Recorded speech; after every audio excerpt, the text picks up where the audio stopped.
Hey guys, it's Dawson Walker here. So today we're gonna be wrapping up the impressive journey we've had through the close readings, the summaries, and just finishing the book. So I had Lord of the Rings, Return of the King by J.R.R. Tolkien, and before I even picked this topic, I was kind of iffy about it because I knew what Lord of the Ring entailed, and it was kind of like it's kind of like a lot. Like, there's more than just this story to it. There's like four other sagas and things like that. So it was kind of like, should I dive into it if I haven't really dove into it yet? But I'm glad I did, and I actually learned a lot because my brother's really into this stuff. So like I watched it with him here and there, but I always just thought, like I've said it in my past videos, like the ring was just evil or whatever. But after reading the book and doing these close readings and stuff and finding these sources that actually backed up like my theories and stuff, my hypothesis, I've developed like some confidence throughout the process we've been taking in class and stuff. So I'm gonna go through my website real quick.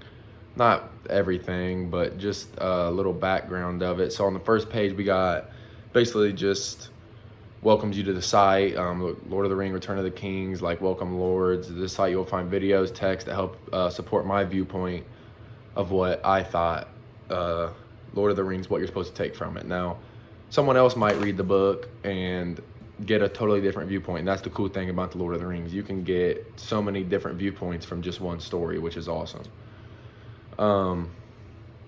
So then you can go to the power, like what I think the power was throughout the story, how it was important. And then my close reading videos down there with some pictures and the plots there with it. And then another tab's Middle Earth, just like the importance of it and how Tolkien describes it and how he depicts it in your brain, uses imagery. And then about the authors on the last page. And after this video, I'm gonna add this final presentation video right there on the front page so you guys can see it. So first I want to jump into my sources a little bit because I haven't really talked to him. I haven't really talked to him about them much, or I haven't talked about them much. Sorry, but I'm kind of like, I'm not going to talk about just the sources. I'm gonna kind of like use my outline and go from there with it. So, okay, so my thesis for the story, after thinking about it so much, I think the best way I can put it into words or one sentence would be: Tolkien demonstrates the torments of inner self conflict along with the importance of alliances and friendship for the better good in Return of the King. And the better good's basically to save humanity. So my point one behind this is the ring is a burden. So I always think the ring's a burden and not pure evil anymore like I used to. So the burden comes from the person dealing with the burden, or it lets their shadow, I call it, overcast their ego. And I've said this in some past videos, but Gollum, he killed for the ring in the beginning. This is like the first example of how the thirst just was too much for him and he had too many burdens. And he's like the physical form or physical idea of the shadow. So then my point two would be, to back up my thesis, kind of goes into the alliance and friendship part. The Samwise Gamgee plays a vital role in Return of the King. He's the sidekick to Frodo, and Frodo's mission is to destroy the ring at Mount Doom.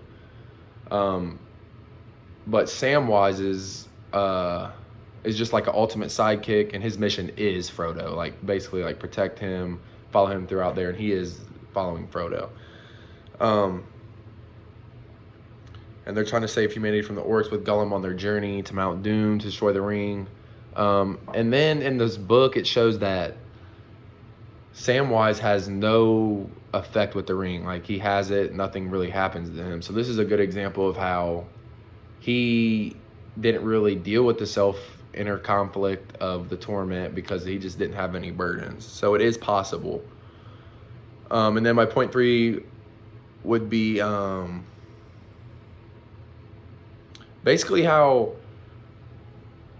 so Tolkien was a war in the World War I, and this self-torment played a role in the war and the characters in the text, because after being touched by the absolute power in the text, Frodo was weak from not only bearing the ring through Mount Doom, where the ring is most powerful, but it has beaten him up because he's ultimately, so like mentally, because he's ultimately failed his mission.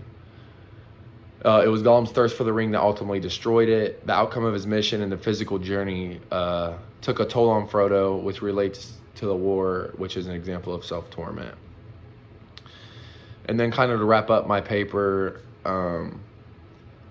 throughout the text, characters are constantly battle-tested physically and mentally by testing their egos and putting them in the spotlight.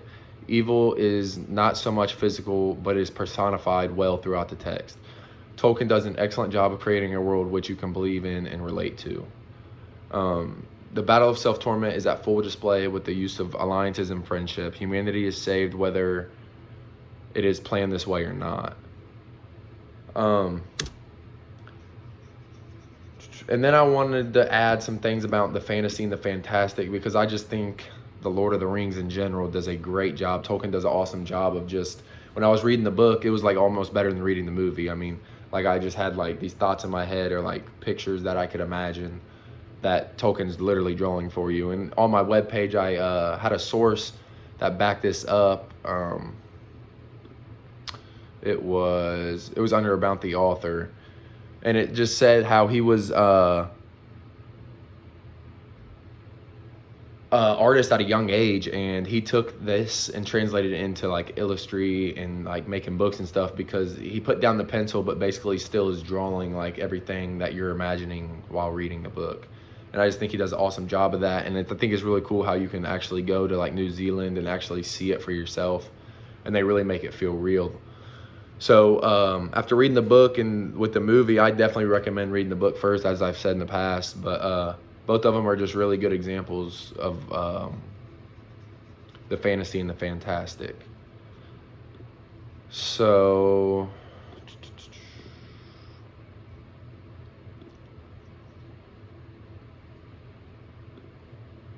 okay.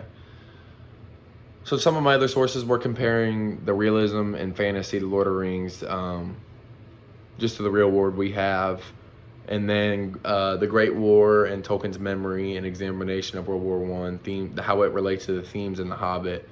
And then one of my favorite ones I got was from a person named Sullivan K. It was in 2013. And the title of it was One Metaphor to Rule Them All.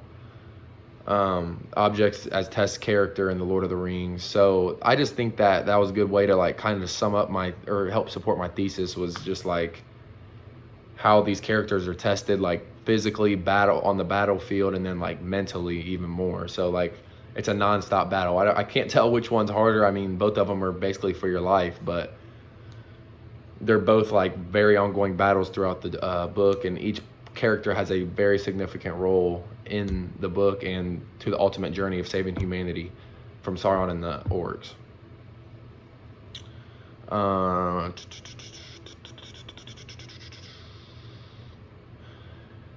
Another thing I'm going to add in my final paper, so like the spatial structures, which is very important, the Middle Earth. So as I talked about before, I even have it on my website, a whole tab to it. The Middle Earth is where everything takes place, and Tolkien has created this himself, and that's why he is one of the best, if not the best, fantasy writers.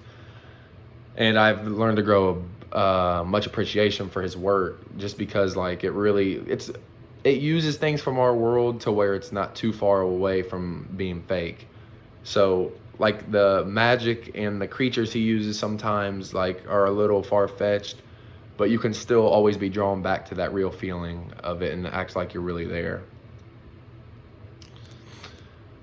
And then that's basically it. So I'm going to add this video to my website, and you guys can check it out there. And then I'm going to post the final paper, and I'll leave you guys some comments. But I've really never been much of a reader before this. I've read, I can count on one hand how many books I've read that weren't, I mean, if they weren't sports books, I probably haven't even read. And since I finished this book, I've already bought 2 more, and I've already started the other one. So it's like helped me out reading. It's got me interested, and I found something like I really like. So I'm definitely going to try to hop on some more Lord of the Rings, or at least Tolkien work in general. So just appreciate you guys. Thank you.